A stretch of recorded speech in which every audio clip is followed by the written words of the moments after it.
કેમ છો વિદ્યાર્થી મિત્રો? મજામાં? ધોરણ 11 સંસ્કૃત ન્યાય પરિચય.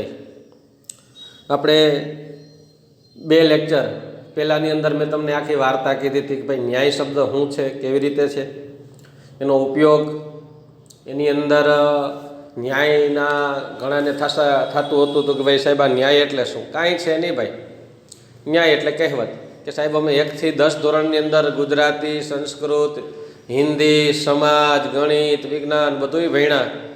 11માં આવી ગયા, એની અંદર પણ ફિઝિક્સ, કેમેસ્ટ્રી, મેથ્સ કે બાયો કે ઇંગ્લિશ કે કોમ્પ્યુટર, સંસ્કૃત બધુંય ભણીએ છીએ. આ ન્યાય શબ્દ પહેલી વાર સાંભળ્યો છે. આ કયો પ્રાણી કહેવાય સાહેબ? કાંઈ છે નહીં. સમજાય છે? એટલે આપણે બે લેક્ચરની અંદર પહેલા લેક્ચરની અંદર વાત કરી હતી કે ભાઈ સામાન્ય રીતે ન્યાયનો અર્થ છે એક જગતમાં માન્ય જે બાબત હોય એની સાથે જે ઘટના બને એની સાથે આપણે ન્યાય કરી દઈએ. ન્યાયના ઘણા અર્થ થાય, એ પણ આપણે જોયા. ફેસલો, રીતિ, ધારો, ચુકાદો, વ્યાજબીપણું. પણ છતાંય આપણે જે વાત કરી હતી એ પ્રમાણની વાત હવે આગળ શરૂ કરીએ. હવે આપણો પહેલો ન્યાય છે, પેજ નંબર 83ના એન્ડ ઉપર છે, એટલે અને બીજો છે 84ના પહેલા પાના ઉપર છે. છતાંય આપણે તો શું છે કે આખો ન્યાય છે એ ભેગો આપણે રાખવાનો છે. સિંહ અવલોકન ન્યાય સંસ્કૃત વાક્ય છે. તમારે ન્યાયમાં બહુ હેલું છે, બધુંય ગુજરાતીમાં જ લખવાનું છે ભાઈ. સિંહાવલોકન ન્યાય. સિંહાવલોકનની સંધિ શું છૂટી પડે? સિંહ પ્લસ અવલોકન. હા, તમે સમજી ગયા ને? અવલોકન, સિંહ અવલોકન અર્થાત કે સિંહનું અવલોકન, એવો ન્યાય છે. એટલે ઘણીવાર કહીએ કે કાગ ડોળે રાહ જોવી. સાંભળી છે કહેવત કે તમારી ક્યારની કાગ ડોળે રાહ જોઈએ છીએ.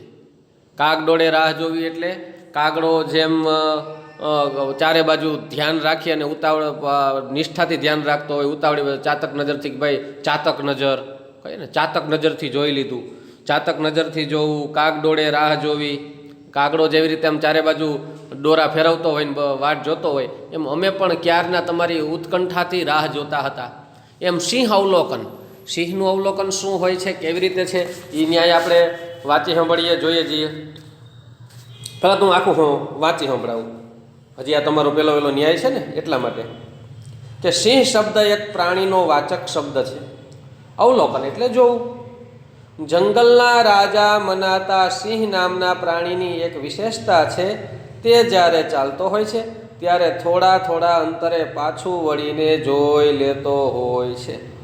સિંહની આ વિશેષતાને ધ્યાનમાં રાખીને આ ન્યાયની પરિકલ્પના કરવામાં આવી છે.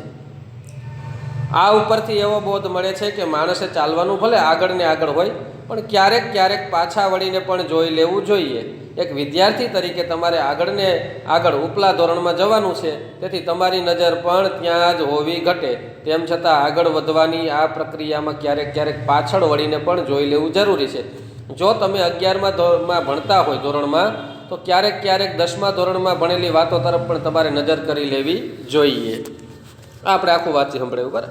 હવે તમારે લખવાનું કેવી રીતે છે, શું છે, કેમ છે, એની વાત કરીએ તો તમને ખબર જ છે કે તમારે પ્રશ્ન પેપરની અંદર મોટું બધું આપણે આવી રીતના પેજ હશે, હોય છે ને પ્રશ્નપત્ર, આન્સર બુક, સોરી, પ્રશ્નપત્રની અંદર પૂછાય એટલે આન્સર બુકની અંદર આવા પેજ હોય છે. ઉપર આ રીતના એક હાંસિયો હોય છે હાંસિયો. એની અંદર કંઈ લખવાનું આપણે નથી હોતું, પણ આ જે તમને પરીક્ષાની અંદર પૂછે, હું તમને જે વાત કરું છું 11માં પણ તમને આવી રીતના તમારું પિન પેજ હોય કે આપણે બોર્ડની અંદર ઘરનું પિન પેજ હોય તો ઝીણા અક્ષરે લખ્યો, એક પેજની અંદર જાજુ હમાડી દે અને બોર્ડના પેપર ભરવા બેસીએ ત્યારે છૂટા અક્ષરે અને જુદું લખે બધાય. કાં તો કે ઝાજી સપલી ભરાય ને. અને આ બાજુ તમને એક આપણે હાંસિયો હોય, આ બાજુ એક હાંસિયો અહીંયા હોય છે. એક તમારે પેન્સિલથી પણ નાનો એવો હાંસિયો, બહુ નાનો એવો કરી દેવો અહીંયા ગેપરી એ રીતના. શા માટે? કે તમને ખબર હોવી જોઈએ. જો તમારી ચોપડીની અંદર આ સાઈડ જો હું લીટો કરું છું અત્યારે, એક જ મિનિટ ચાલુ રાખજો. આ જે હું જો લીટો કરું છું ને, જુઓ છે એક હારમાં વળીને પછી નીચેની લીટી જુઓ, તમારી નજર પણ જો તમે આ બધું છે ને એ એક હારમાં છે એક હારમાં છે. એટલે અહીંયા પણ તમે એ રીતના કરશો તો એકાદો શબ્દ છૂટો છવાયો જો તમારો આમ ક્યાંક એકાદો આમ બહાર નીકળી જાય ને તો વાંધો આવશે. એટલે તમારી જે છે એ ટૂંકમાં એક પ્રકારની આપણી ઓલી બંધાઈ જાય બોર્ડર, બરાબર. તો તમારે પહેલાં તો શું લખવાનું છે, બસ એક આપણે પેજ હું જો અહીંયા દોરો આપણે આવું બધું રાખીએ છીએ. અહીંયા આ બાજુ આપણે મોટું જ પેજ દોરવું એટલે તમને વાંધો ન આવે. આ રીતના પેજ દોર નાખ્યું, બરાબર. હવે તમારે શું કરવાનું છે,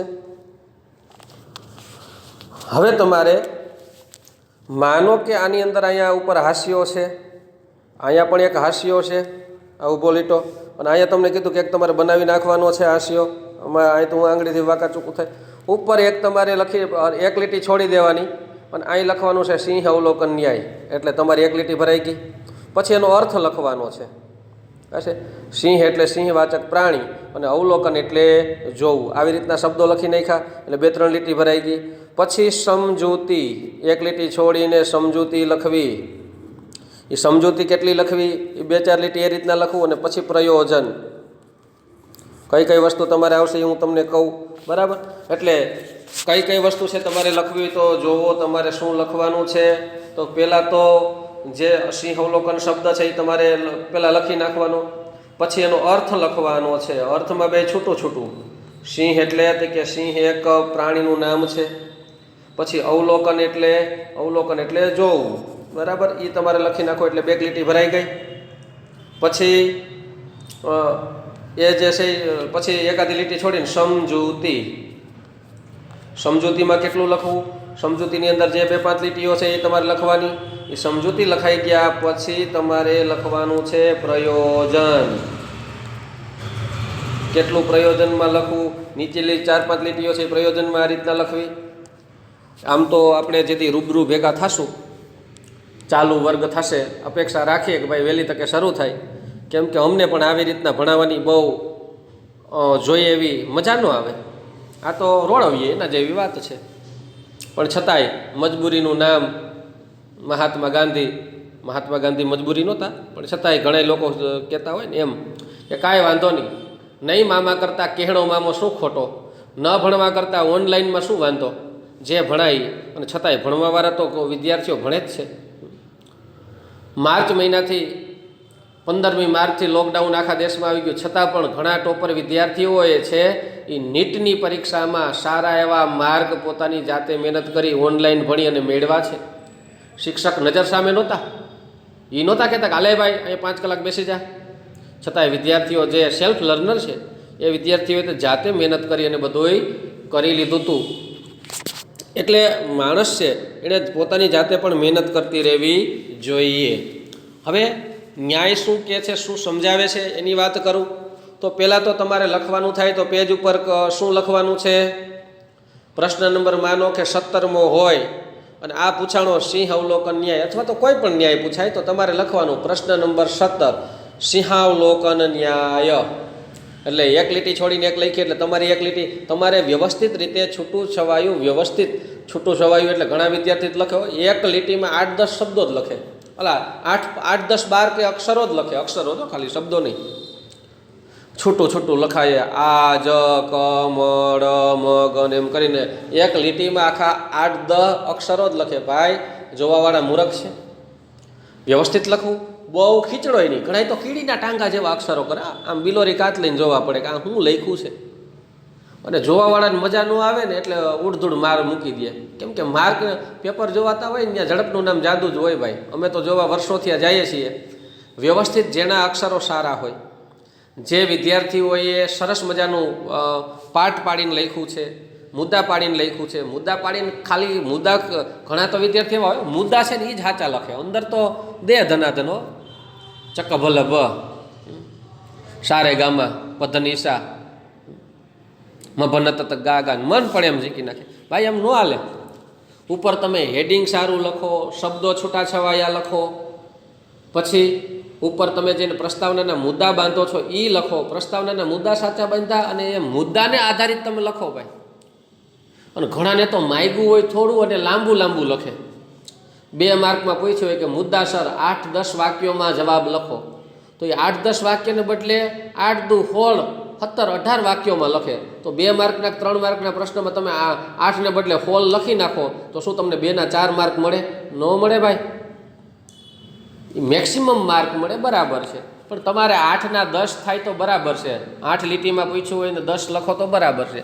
પણ પછી હાવ દે ધનાધન. ઘણા વિદ્યાર્થીઓને પરીક્ષામાં પૂછ્યું હોય કે નીચેના શ્લોકોનું અનુવાદ કરો, ભાષાંતર કરો. તો શ્લોકનું ભાષાંતર આખું 2 કે 3 લીટીમાં થતું હોય. 2 શ્લોકો પૂછે જોડકું આખું, તો એ 4-5 લીટીમાં 2 શ્લોકોનું ભાષાંતર થઈ જાય. અને ઘણા તો અર્થ વિસ્તારની જેમ લખે, આખું પેજ ભર્યો. જોવાવાળાને કંટાળો આવે કે ભાઈ તમને પૂછ્યું છે શુદ્ધ ગુજરાતી, ભાઈ આનું ખાલી ગુજરાતી કરવાનું છે, ધેટ્સ ઓલ. અને તમે ભાઈ આખા અર્થ વિસ્તાર કરો છો. અને અર્થ વિસ્તાર પૂછ્યો હોય ત્યાં ગુજરાતી કરીને બેસી જાય. જે માગ્યું છે એટલું જ લખો, એવું જ લખો, વધારે ન લખો. પેપર જોવો, પેપરના માર્ક જોવો, કેટલા માર્કનો પ્રશ્ન છે. સમીક્ષાત્મક નોંધ છે, સસંદર્ભ નોંધ છે તો 1 પેજ ભરાય, પણ વિવરણાત્મક નોંધ છે 1 માર્કની પૂછી હોય ને એમાં આખું પેજ ભરે તો એ આપણું ટૂંકમાં શું કહેવાય, જરૂરિયાત વગરનું લખાણ કહેવાય. સારું, હવે તમારે સિંહાવલોકન ઉપર લખી નાખ્યું છે, બરાબર. પછી અર્થ લખવાનો છે. આ સિંહાવલોકનનો અર્થ શું છે? સિંહ, તો સિંહ ઇક્વલ ટુ સિંહની સામે સંસ્કૃતમાં સિંહ શબ્દ લખીને બરાબર કરવાનું.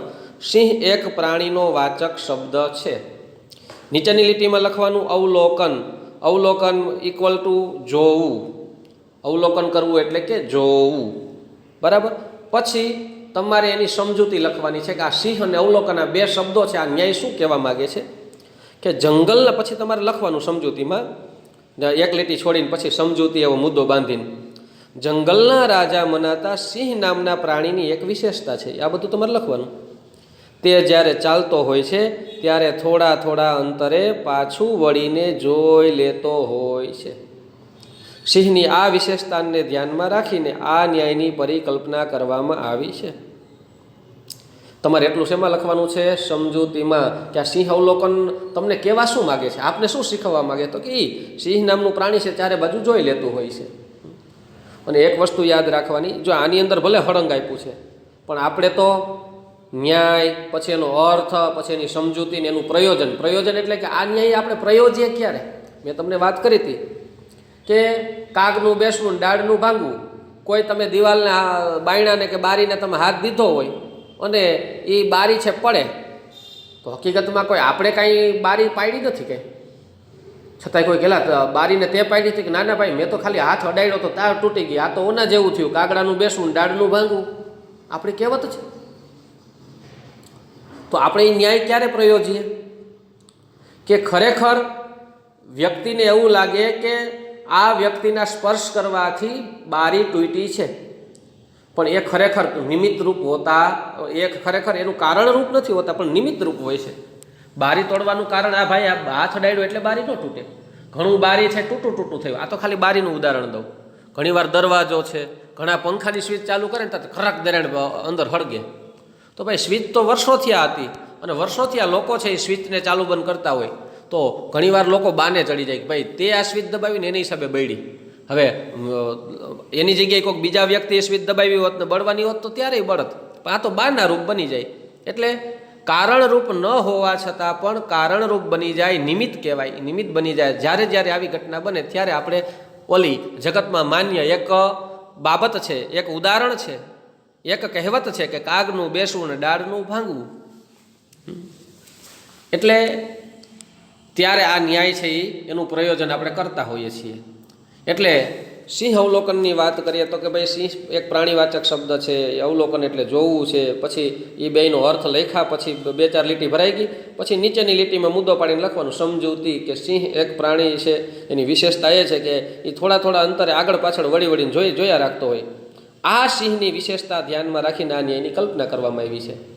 એ હતું સિંહ અવલોકન. હવે પ્રયોજન, આ ન્યાયનો પ્રયોજન આપણે ક્યારે કરીએ છીએ?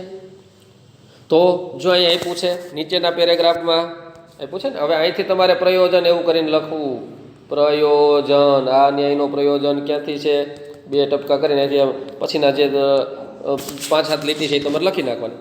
આમાં જો 4 લીટી છે તો આપણે વ્યવસ્થિત રીતે લખીએ ભાર દઈને નિરાતે તો આપણી 6-7 લીટી થઈ જાય.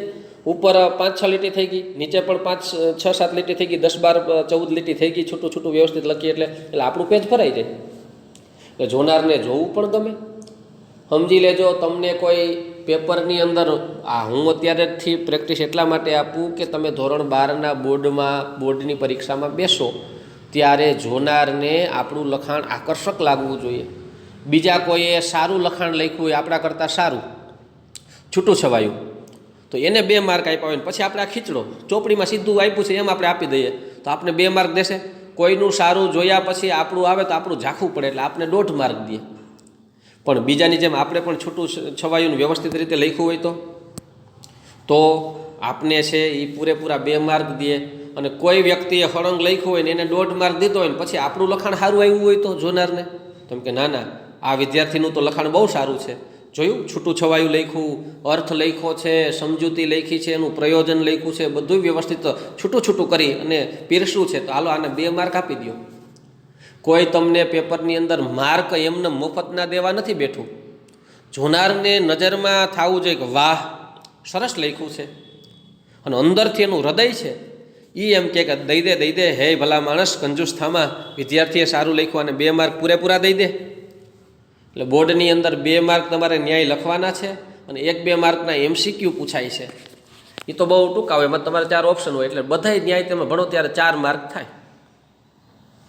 હવે આ ન્યાય પ્રયોજનમાં તમારે લખવાનું છે કે આ ઉપરથી એવો બોધ મળે છે કે માણસે ચાલવાનું. અને જો કઈ કઈ વસ્તુ લખવાની છે, તમારી ચોપડીમાં જગ્યા છે જ, એટલે પહેલાં તો તમારે સિંહ અવલોકન, પછી અર્થ લખવાનો છે સિંહનો અને અવલોકનનો.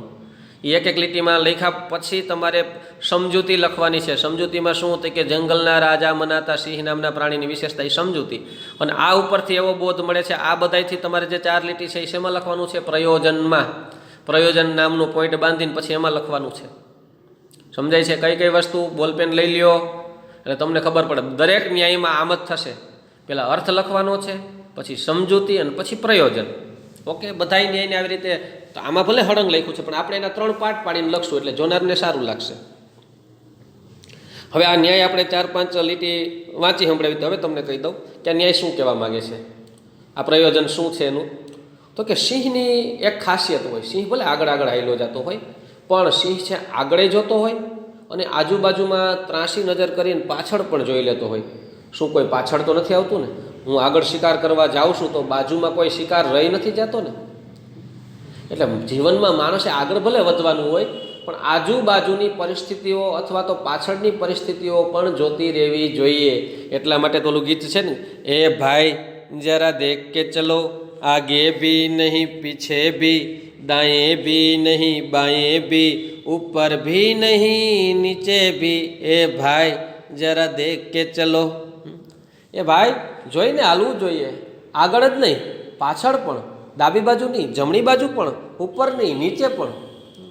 ઘણી વખત તો ઘણા છે એ આ મોટા મોટા બોર્ડ હોય ને એ વાંચે જતા હોય ને હેઠે ગટરનું ઢાંકણું ખોલ્યું ડબ દેરાણે એમાં દળી જાય. એટલે એવું ન થવું જોઈએ. આપણું ધ્યાન બધાય હોવું જોઈએ. આપણે 4 વ્હીલ લઈને કે બાઇક લઈને જતા હોય, નાના બાળકોને બાઇક કે મમ્મી પપ્પા આંકવા ન દે એનું કારણ શું કે એને અનુભવ ન હોય. આપણે 4 વ્હીલ લઈને જતા હોય કે બાઇક લઈને જતા હોય તો આપણું નજર સામે તો હોવી જોઈએ કે સામે રોડ છે, વાહન આવે કે નથી આવતું, કોઈ આડું ગાય ભેંસ કે માણસ ઉતરતું નથી ને. પણ પાછળ સાઈડ મિરર આપ્યા હોય. સાઈડ મિરરનું કામ શું છે? તો આપણે પાછળ છે એ કોઈ આવતું તો નથી ને, અથવા આવે છે તો એ એની સાઈડમાં જ જાય છે ને. અથવા તો વાહે તમે સાઈડ મિરર તમે ગાડી લઈને જતા હોય ને વાહેથી પીપીપ પીપીપ અવાજ આવે એટલે તમે તરત સાઈડ મિરરમાં જોવો કે કોણ છે ભાઈ, કયું વાહન છે. આપણે જઈએ તો આપણે તો આપણી સાઈડમાં છીએ, અથવા તો મોટું વાહન છે એને જગ્યા ઘટે છે, અથવા તો ખાલી આપણે વોર્નિંગ આપે છે કે ભાઈ તમે આ બાજુ ન આવતા, હું પીપીપ પીપીપ નીકળું છું. એટલે આપણે થોડીક 2 ફૂટ બાઇક છે આ આપણી સાઈડમાં દબાવીએ કે ભાઈ તું જવા દે, નીકળ, હા તારે મોડું થાય છે, અમારે નિરાતે જઈએ છીએ. પણ એ વાહલી 4 વ્હીલ આવતી હોય ને ત્રાસીને બાંગીને દેહ ધનાધન આવતી હોય તો આપણે મૂંઝાઈ જાય, ઓહો આ તો આડે ધૈડ ઓલો દારૂડિયો કેમ ગાડી હાંકતો હોય. એમ આડે ધડ ખર ફિલ્મમાં ખબર છે ડ્રાઈવરને કાંઈક વાંધો આવી ગયો તો મન પડે એમ બસ હાલતી હોય ત્રાહીન બાંગીન, એવું તો નથી ને. તો આપણે ફટાફટ બાજુનો કોઈ કાચો રસ્તો હોય ત્યાં બાઇક ચડાવી દઈએ, ભાઈ કાંઈ વાંધો નહીં, તું જવા દે, અથવા તું ભટકાય, એવું પણ થઈ પડે. એટલે આપણે ચારે બાજુ નજર હોવી જોઈએ, સાઈડ મિરરથી પાછળ પણ જોઈ લેવું જોઈએ. એમ શિક્ષણની પણ વાત કરી છે કે તમે અત્યારે 11મા ધોરણમાં ભણો છો તો તમને ખબર હોય તો મેં ઘણીવાર 10મા ધોરણના ઉદાહરણ દીધા છે ને. આજે અત્યારે આ ન્યાયમાં હું એક ઉદાહરણ આપીશ. 10મા ધોરણની અંદર આપણે ભાષના નાટકો ભણતા હતા, દૂધ ઘટોજગત, ત્યારે તમને કીધું ભાઈ દૂધ ઘટોજગતવાળું આપણે પાઠ ભણ્યા હતા ને એમાં આમ હતું ને તેમ હતું. તમે જે ભણો છો એ ખરેખર કોઈ નવું નથી.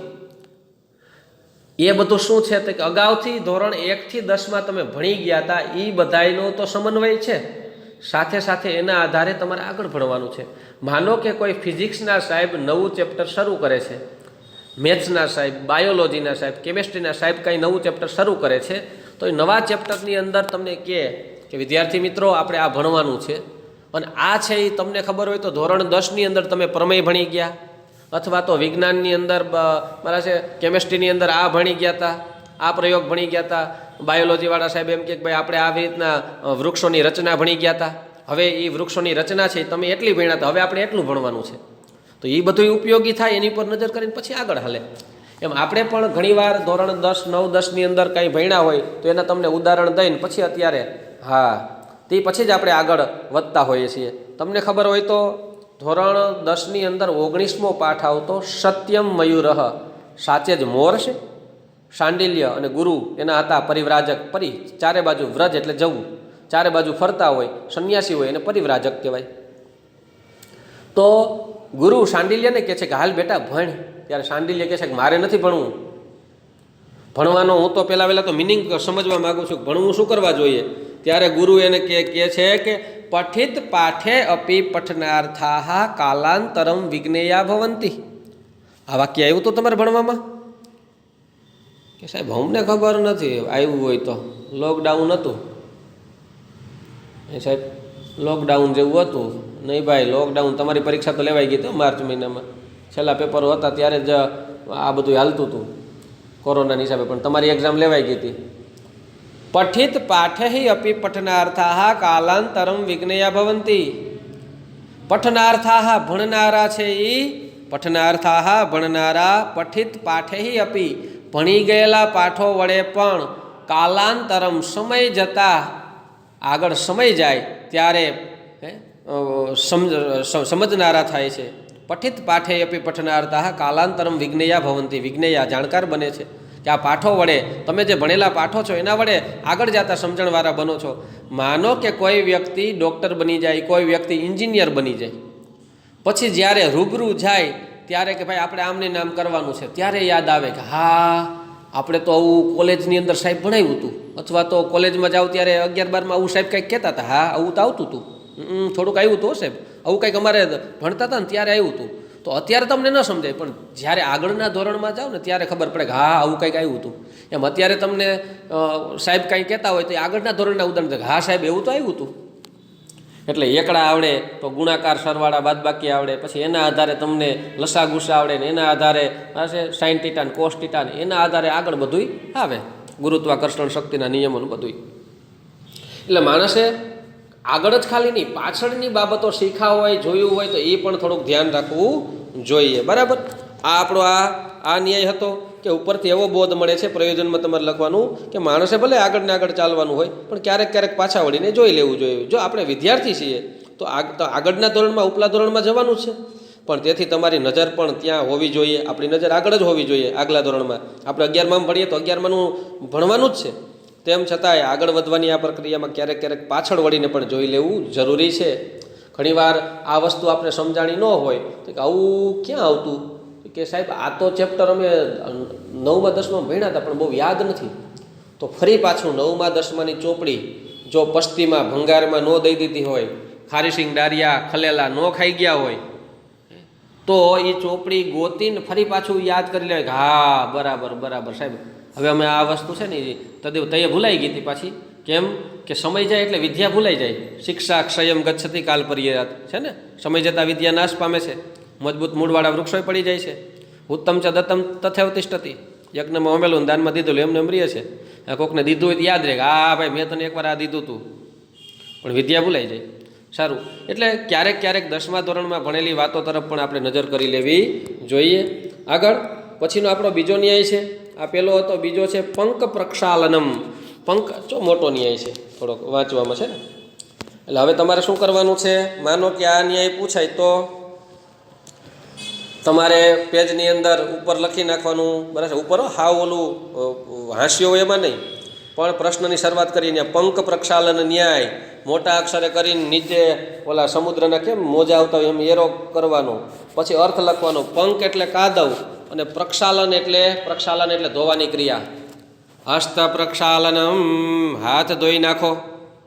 હસ્ત પ્રક્ષાલન કરવા એટલે હાથ ધોવા. તમારે ગુણવતી પાઠમાં આવતું કે કન્યા છે એ તંદુલાન અસકૃત જલેન પ્રક્ષાલિતવતી. કન્યાએ ચોખાને સકૃત એટલે એકવાર ને અસકૃત એટલે વારંવાર, જલેન પાણી વડે, પ્રક્ષાલિતવતી પાણી વડે ધોયા. ચોખાને બાફવા હોય ત્યારે પાણી વડે વારંવાર ધોવા પડે ને, પછી આંધણ મૂકે ને એમાં નાખે.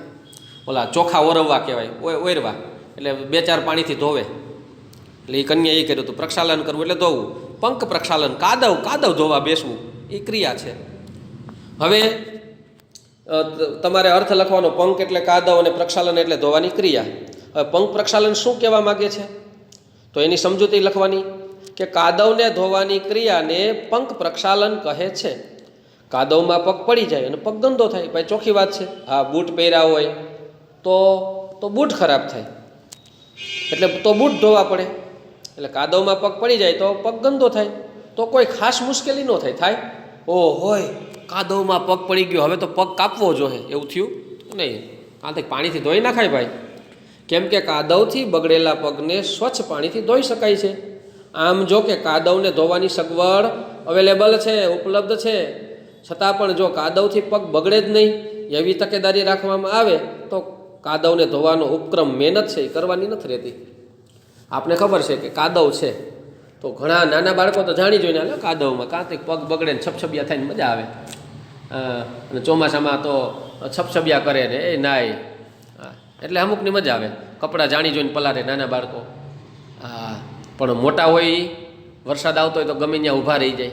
હા, તો કપડાં પલળશે તો શરદી લાગશે, પોતાને કામ ધંધે જવું હોય તો કપડાં ભીના થઈ જાય તો કેમ કામ કરવું, ઘરે પાછો ધક્કો થાય બદલાવા. નાના બાળકો તો સ્કૂલે જતા જાણી જોઈને પલરે, કારણ કે ઘરે વહી આવે મમ્મી હું પલળી ગયા, અમે જોવો ને ચોપડાય પલળી ગયા, હવે એ ખુલશે નહીં એટલે ભણવાનું નહીં. વણ તો ઘણાને મજા આવી ગયો કે આખું વર્ષ ઘેરે ને ઘેરે જલસા આવી ગયા, અને ઘણાને કંટાળો આવશે કે મરી ગયા. આપણું જીવન છે એનું 1 વર્ષ છે, એ આવી રીતના હેરાન થઈને ભણવું પડ્યું. જો એવી મજા ન આવી, કાંઈ વાંધો નહીં. એટલે એવી જો આપણે તકેદારી રાખીએ, કાદવમાં પગ બગડે તો આપણે ધોઈ નાખીએ, પણ એવી તકેદારી રાખીએ તો આપણો પગ બગડે જ નહીં. તો કાદવને ધોવાનો ઉપક્રમ કરવાનો રહેતો નથી. આ તથ્યને ધ્યાનમાં રાખીને પ્રસ્તુત ન્યાયની પરિકલ્પના કરવામાં આવી છે. હવે શું કહેવા માગે છે કે આ ન્યાય ડગલે ને પગલે બોધ આપનારો છે. આ ન્યાયનો બોધ અથવા તો પ્રયોજન શું છે કે આ ન્યાય આપણે શું બોધ આપે કે ચોમાસાની ઋતુમાં આમ તેમ ભરાયેલા પાણીમાં મચ્છરો જન્મ લે છે. ચોમાસામાં ખાબોચિયા ભરાય અને મચ્છરો પુષ્કળ વધી જાય ને પાણી ભરાય એટલે તમને ખબર હોય તો ડેન્ગ્યુના મચ્છર તો ચોખ્ખા પાણીમાં થાય. અગાસીમાં ચોખ્ખું પાણી ભર્યું રહેતું હોય, ટાંકામાં પાણી ભર્યું રહેતું હોય ને ખુલ્લો હોય તેમાં મચ્છરો થાય. એટલે મચ્છરો ન થાય એના માટે આપણે કાળજી રાખવી પડે.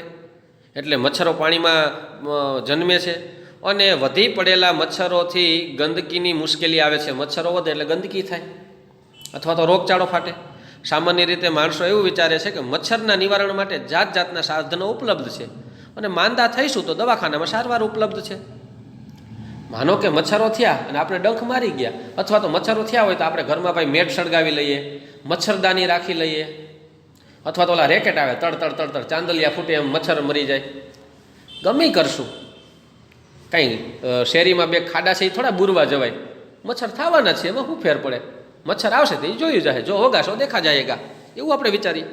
અને માનો કે કદાચ રાતે સૂતા હોય ને મચ્છર આવીને ગુણ કરીને કડી જાય, એ ગુનગુન કરકે આયે એ સારી રાત જગાયે મચ્છર તો ડેન્ગ્યુ કા મચ્છર હે હા, ઘણા તો ગીત ગાય બાળકો, આ બાલસભા હોય ને ત્યારે આવા ગીત ગાય.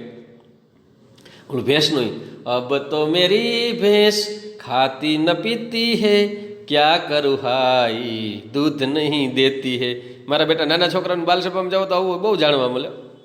હા, એટલે મચ્છર છે એ થાય અને કદાચ કરડે તો આપણે એમ થાય કે ત્યાં કાંઈ શું કાંઈ મરી જવાના છીએ. ડેન્ગ્યુ કદાચ ગમે એવું ડેન્ગ્યુ હોય તો અત્યારે ભાઈ દવાખાનામાં જાવ એટલે હાજા થઈ જાય છીએ. પણ માનો કે ખાડામાં કોબરા સાપ જન્મતા હોય તો, અને એવા કોબરા સાપ કે જે કૈડા ભેગું પૂરું ભૂમ, તો આપણે એકોય ખાડો રહેવા દઈએ? અરે આપણે આપણી સોસાયટી કે આપણી શેરીમાં ઠીક પાછળની શેરીમાં હોય તો અહીંયા ખાડા બુરી આવીએ. આપણે શું માનીએ કે સુવિધા છે જ, કાંઈ થાય તો વાંધો નહીં આવે. અને અત્યારે જો કોરોનામાં સરકારે લોકડાઉન કરી દીધું હતું, ત્યારે તો વિચાર કરો ભારતમાં ગયણા ગાંઠા કેસ હતા તોય લોકડાઉન 21 દિનનું ઝીકી દીધું, ઘરની બહાર નીકળવું મનાય છે. પણ સરકારને ખબર પડી કે હવે ભાઈ કોરોનામાં બહુ માણસો મરતા નથી, અને કદાચ કોરોના થાય તો હોસ્પિટલમાં સારવાર કરે, અને કદાચ 1-2 જણા ગુજરી જાય તો એમાં કાંઈ બધાને થોડું હેરાન કરાય, ધ્યાન ન રાખે એ ગુજરે. આપણે ધ્યાન રાખવાનું ભાઈ, સરકાર આમાં કાંઈ આપણે ન કરી દે કાંઈ, આપણી કાળજી આપણે રાખવાની છે. એટલે વાત છે કે માનો કે સામાન્ય રીતે માણસો એવું વિચારે કે મચ્છરના નિવારણ માટે જાત જાતના સાધનો ઉપલબ્ધ છે, અને માંદા થઈશું તો દવાખાનામાં સારવાર ઉપલબ્ધ છે, અવેલેબલ છે. પરિણામે મચ્છરોથી ઊભી થનારી મુશ્કેલીનું નિવારણ કરી લેશું, એમાં ચિંતા કરવાની શું જરૂર છે?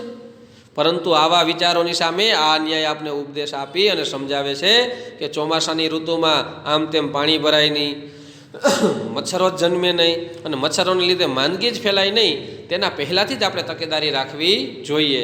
જો આમ કરવામાં આવે તો આવી પડેલી મુશ્કેલીને નિવારવા માટે કરવામાં આવનાર આવા પ્રયત્નો કરવાના રહીએ નહીં, ખોટો ખર્ચ ન થાય, માંદગીને લીધે ભોગવવાનું થતું દુઃખ છે એ ભોગવવાનો વખત ન આવે, અને આમ ચોમાસાના મચ્છરોનો ત્રાસ વધે નહીં તે માટે આપણે પહેલાંથી જ સાવધાન રહેવું જોઈએ, પહેલેથી જ પાણીના ખાડા બૂરી દેવા જોઈએ. ઉપર શું હતું કે પંખ પ્રક્ષાલન, કાદવ ધોવો. આપણે ખબર છે કાદવ છે તો એમાં શું કરવા પડવું જ જોઈએ. કાદવ છે તો આપણે સાઈડમાંથી વહી જઈએ તો વાંધો ન આવે. અને ઘણા એવું વિચારે ભાઈ કાદવ છે હવે પગ ઘેરે જઈને પગ ધોઈ નાખો, એમાં શું ફેર પડે? હા, ફરજિયાત હોય કે બીજો રસ્તો જ ન હોય ને કાદવમાં હાલવું જ પડે એમ હોય તો ફરજિયાત હાલવું જ પડે. એટલે આપણી માનસિકતા કેવી છે? નીચેનો પેરેગ્રાફ, જો કોઈ માણસ મુશ્કેલીના નિરાકરણનો ઉપાય ઉપલબ્ધ છે એમ માનીને પહેલાં તો મુશ્કેલી ઊભી કરે છે, એ પછી તેના નિરાકરણ માટે સમય અને શક્તિ ખર્ચે છે અને કષ્ટ વેઠે છે, તેવા માણસની વર્તણૂકને સચોટ રીતે વ્યક્ત કરવા માટે પણ આ ન્યાય છે વ્યવહારમાં વાપરી શકાય છે. આ તો કે કાદવ ધોવા બેઠો, પહેલાં એ કે કાદવમાં પગ નાખ્યો ને હવે ધોવા બેઠો, પહેલાં ધ્યાન રાખવું જોઈએ ને.